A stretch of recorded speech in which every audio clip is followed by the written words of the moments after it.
commencer les travaux, une rapide synthèse et puis déjà une présentation effectivement de la méthode de travail que l'on va adopter. Donc là, la campagne a été lancée le 7 novembre. On a fait ce lancement à Val-de-Fontenay. Un grand nombre d'entre vous y étaient. Et là, aujourd'hui, c'est le premier d'une série d'ateliers qu'on est en train de lancer. Tu m'inquiètes, hein? On est à fond là. C'est la première d'une série d'ateliers que l'on va lancer. L'objectif, c'est de réfléchir ensemble. C'est que chacun d'entre vous puisse exprimer ses attentes, ses craintes, son mécontentement, qu'on puisse exprimer nos idées, les confronter avec celles des autres, parce que c'est là que ça devient intéressant, c'est dans le débat que naissent les vraies idées, celles qu'on va pouvoir mettre en œuvre. L'idée aussi, c'est de se projeter dans le futur. Et notamment sur la thématique de ce soir, le défaut qu'on a trop souvent, c'est qu'on reste sur les constats, sur les diagnostics, et c'est très très très difficile de se projeter dans le futur. Donc ce qu'on va vous proposer, c'est d'essayer de, voilà, quelles seraient finalement, quelles sont nos attentes et comment est-ce qu'on peut se projeter à horizon par exemple 2026, à la fin du prochain mandat. Qu'est-ce qu'il faudrait qu'on ait eu de fait à Fontenay sur les sujets, sur la thématique de l'environnement. Ce qu'on va vous inviter à faire, si vous en avez les moyens, si vous avez envie de le faire, c'est également de donner des exemples de choses que vous avez vues ailleurs et qui marchent bien, ou alors de choses qui ont été mises en œuvre ailleurs et qui ne marchent pas du tout. Voilà, donc il faut effectivement, parce que il faut s'ouvrir sur le monde, regarder ce qui se passe ailleurs, etc., c'est particulièrement important de confronter ce genre d'expérience. Et surtout, et ça va être la règle du jeu sur tous ces ateliers, c'est surtout de se poser la question, qu'est-ce qu'on attend de la mairie, qu'est-ce qu'on attend de la municipalité sur ces sujets.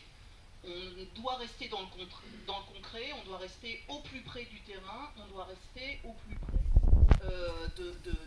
des contraintes de la municipalité, en faisant preuve de créativité, mais naturellement, on n'est pas là pour réformer l'État, on est là pour trouver des solutions pour notre vie.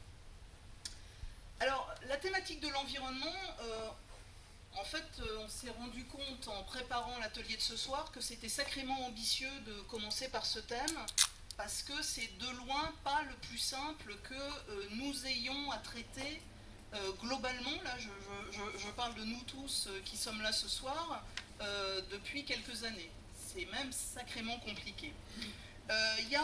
On en a beaucoup parlé cette semaine parce qu'il y a eu notamment l'intervention de Frédéric que je vous présenterai tout à l'heure à l'Association des maires de France, mais on en a aussi parlé parce qu'il y a un sondage qui est sorti cette semaine. Alors je vais vous dire quelques chiffres. 85% des Français souhaitent que l'environnement prenne une place importante dans la commune. Il n'y a pas de clivage, quelle que soit la couleur politique, l'âge, le nombre d'habitants de la commune dans laquelle on habite. On est entre 80 et 95%, mais il n'y a pas d'énormes différences entre la ville et les campagnes, entre les vieux et les jeunes, entre les gens éduqués et les gens qui n'ont pas fait d'études, etc. Enfin, vraiment, on est sur un constat et le partage unanime qu'il faut faire quelque chose pour l'environnement. Et à la question de savoir qui a le pouvoir d'agir sur la situation de l'environnement pour faire changer les choses, les sondés citent d'abord les États, à 72%, puis les entreprises, à 69%, les individus eux-mêmes, 61%. Ça veut dire que, voilà, 6 personnes sur 10 dans cette salle considèrent que finalement, c'est important de changer ses comportements individuels pour faire bouger les choses. Et les collectivités locales, 56%, ce qui est également un chiffre très très important. 81% des sondés ressentent des impacts qui les obligent déjà à changer leurs habitudes. Et 2/3 des gens qui s'expriment souhaitent que les efforts soient partagés et demandés dans un esprit de justice sociale. Et c'est effectivement beaucoup ce qui a animé les débats depuis un an, effectivement, suite à des mesures qui ont été jugées inéquitables par l'ensemble des concitoyens. Donc en fait, la chose qu'on peut se dire, c'est que l'environnement, c'est devenu un vrai sujet. Certains diront enfin, d'autres vont se dire, oui, tiens, on ne l'avait pas vu devenir celui-là, mais en tout cas, c'est un vrai sujet et ça va animer encore pendant longtemps les discussions entre nous. Alors pour autant, et c'est là que ça devient compliqué, nous, avant de se présenter devant vous, on a été posé des questions dans la rue, on a rencontré des gens sur les problématiques fontenaisiennes. Et clairement, la problématique de l'environnement, elle n'est pas du tout formulée de la façon que je viens de vous dire. C'est-à-dire qu'il n'y a pas d'attente globale de « faut faire des choses pour l'environnement ». En revanche, les gens, de quoi ils nous parlent? Ils nous parlent d'embouteillage et de mobilité. Ils nous parlent de propreté, ils nous parlent de qualité de la vie, ils nous parlent de protéger les enfants et les personnes âgées quand il fait trop chaud, ils nous parlent de protéger les maisons en cas de sécheresse, ils nous parlent de passoires thermiques, et en fait c'est ça les choses concrètes de l'environnement sur lesquelles il va falloir travailler. On n'est pas sur des grands sujets généraux, mais il va falloir travailler sur des choses extrêmement concrètes. Alors clairement, de quoi on parle quand on parle d'environnement? En fait, il y a 3 grands thèmes, et c'est là-dessus que vous allez travailler sur chacune de vos tables. En gros, il y a tous les sujets liés au climat et au réchauffement climatique, avec les sujets de l'énergie renouvelable et également les problématiques de mobilité. Il y a tout ce qui a trait à la pollution et aux atteintes au cadre de vie. Et là, les gens parlent de réduction des déchets, ils parlent de bio, ils parlent de végétalisation, ils parlent d'artificialisation des sols, ils parlent de qualité de l'air, ils parlent de préservation de la biodiversité. Il y a un sujet, enfin, et c'est le 3e, donc le premier c'est le climat, le 2e c'est la pollution et les atteintes au cadre de vie, et la 3e c'est la gestion des ressources. On est de plus en plus d'humains sur notre petite planète, et comment est-ce qu'on va économiser des ressources, l'eau, l'énergie, les surfaces, etc. Et là, on va parler à nouveau d'énergie renouvelable, on va parler de valorisation des déchets, on va parler d'agriculture urbaine dans le cas de Fontenay, qui est une ville. Et sur chacun de ces thèmes, en fait, les questions qui se posent et que nous ont posées les gens dans le cadre de ces questionnaires, elles sont de 2 natures. Une première série de questions qui sont, à titre individuel, comment est-ce que moi je peux être un acteur actif, un acteur engagé pour améliorer mon empreinte écologique dans toutes les thématiques, le climat, la pollution, la gestion des ressources. Comment est-ce que je peux faire les bons gestes?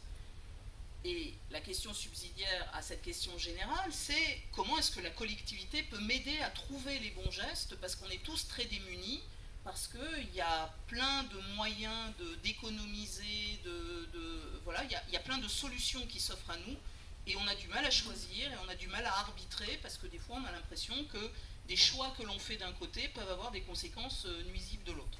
Donc ça c'est le premier point, c'est à titre individuel, qu'est-ce que je peux faire? Et puis une autre question qui est, à titre collectif, comment protéger les concitoyens, nos concitoyens, face à des risques ou à des crises, à des épisodes de canicule, à des épisodes de pollution de l'air, à des inondations, à des risques sanitaires, etc. Comment est-ce qu'on s'adapte à la surchauffe urbaine? Comment on économise l'eau, qui est une ressource rare? En quelques minutes, on voit tout de suite la complexité du sujet qu'on a à traiter. Il y a 2 choses avant d'ouvrir le débat dont on est convaincu sur la liste que je représente ce soir, qui s'appelle Ensemble autrement. C'est que pour traiter un tel sujet, on a besoin d'adhésion. Il faut réellement changer les façons de gouverner. Il faut être transparent. Il faut se donner des objectifs clairs et les partager. Il faut partager les informations, il faut écouter, il faut essayer, il faut mesurer, il faut se donner des vrais objectifs. Et c'est pour ça que le local est aussi important, puisque c'est là qu'on est au plus proche du citoyen. Ça, c'est le premier point. Il y a besoin d'adhésion, il y a besoin de changer les gouvernances. Le deuxième point, c'est que la municipalité, sur un sujet comme ça, doit être exemplaire. On commence par nous. Comment est-ce qu'une municipalité peut être exemplaire? Comment est-ce que déjà elle traite elle-même ses propres désordres par rapport à la transition écologique? Donc en fait, on va vous proposer ce soir 2 axes de réflexion. Pour vous, quelles sont les priorités en matière d'environnement à Fontenay-sous-Bois? Et sur ces priorités, qu'attendez-vous de la mairie? La façon dont on va s'y prendre, c'est ce que je vous disais tout à l'heure en introduction, c'est qu'on va essayer de se projeter dans le futur. On va essayer de se projeter en 2026. Pour ne pas rester sur le diagnostic de ce qui n'est pas fait ou de ce qui pourrait être fait autrement, on va essayer de se dire, ben voilà, moi en 2026, voilà à quoi ressemble la ville dans laquelle j'habite au niveau de la transition écologique. Qu'est-ce qu'on aura fait? Dans quelle situation on sera? Donc ce que je vais vous demander, et donc chacun des animateurs va se charger d'animer les débats, c'est donc de traiter les sujets de la transition climatique, de la pollution et de la gestion des ressources, sachant que la question derrière ces objectifs, c'est qu'est-ce que la mairie aura réussi à mettre en œuvre pour arriver à ce futur qu'on espère plus radieux que la situation d'aujourd'hui. Voilà, je vous remercie. Et maintenant, on part pour 1 heure d'atelier.